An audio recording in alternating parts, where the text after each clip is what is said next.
पांचवें फेज का चुनाव खत्म हो जा चुका है। छठे फेज की तैयारी है, लेकिन बयानबाजी लगातार जारी है।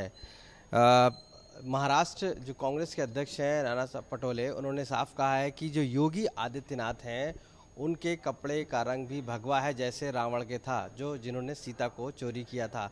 अब ऐसे में इस तरीके की बयानबाजी भी कहीं ना कहीं लगातार जारी है। हमारे साथ मोहसिन रजा जी मौजूद हैं, बीजेपी के वरिष्ठ नेता हैं। सर, जिस तरीके से अब बयानबाजी हो रही है, योगी आदित्यनाथ के कपड़ों को लेकर कहा गया है कि सीता जी को जिसने चोरी किया था वो रावण थे, उनके कपड़े भी भगवा थे। देखिए, इस तरह की अमर्यादित भाषा का इस्तेमाल हमेशा से कांग्रेस के नेता करते रहे हैं।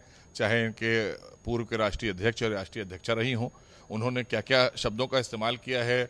और ये वही लोग हैं जिन्होंने प्रभु श्री राम के अस्तित्व पर सवाल उठाया था, तो इनसे आप उम्मीद क्या कर सकते हैं।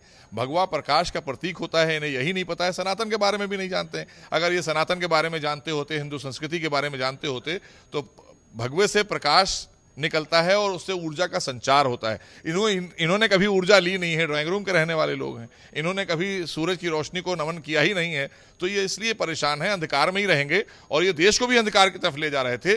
देश आदरणीय मोदी जी के नेतृत्व में आज उजाले की तरफ आया है और उजाले उत्तर प्रदेश भी अंधकार में था, इसलिए भगवे में मुख्यमंत्री आया है जो उजाला ही उजाला फैला रहा है। प्रकाश का प्रतीक है हमारा मुख्यमंत्री भी यहाँ का, उत्तर प्रदेश का। तो इसलिए उन्हें अनुसरण करना चाहिए। प्रयागराज में जिस तरीके से भीड़ हुई राहुल गांधी और अखिलेश यादव में, अब उसके बाद भी जब दूसरी रैली में गए वहां पर भी भीड़ हुई। माना जा रहा है कि भीड़ ज़्यादा आ रही है और बीजेपी कहीं ना कहीं पस्त नजर आई। जिसको वो भीड़ समझ रहे हैं, दरअसल उनको वो भीड़ बाहर निकाल रही है। वही भीड़ आदरणीय मोदी जी को स्थापित करे है 10 साल से, और आगे भी तीसरी बार भी स्थापित करने जा रही है। ये उन्होंने जो अपना प्लान किया था, उस प्लान में वो फेल हो गए।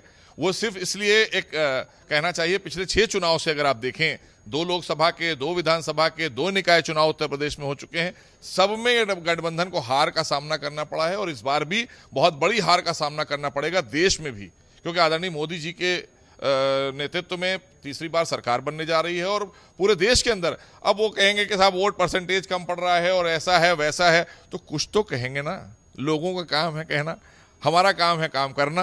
आदरणीय मोदी जी के नेतृत्व में देश आगे बढ़ रहा है, लोगों का काम हो रहा है, गांव गरीब संपन्न हुआ है, महिलाओं का सम्मान हो रहा है, आज महिलाएं सशक्त हो रही हैं। तो इन्होंने तो कभी सब किया नहीं था। ये तो अपराधीकरण और गुंडाराज और भ्रष्टाचार, इसमें डुबोए हुए थे देश को भी और प्रदेश को भी। तो मोहसिन रजा जी, साफ तौर से मानना है कि जिस तरीके से भगवा को लेकर बयानबाजी की जा रही है, उनको सही मतलब ही भगवा का नहीं मालूम है, और जिसमें योगी आदित्यनाथ उसी को पहनकर मोदी प्रधानमंत्री मोदी के साथ तीसरी बार फिर से बीजेपी पूर्ण बहुमत से आने जा रही है। लखनऊ से कैमरा पर्सन गौरव गुप्ता के साथ आशीष श्रीवास्तव, आज तक।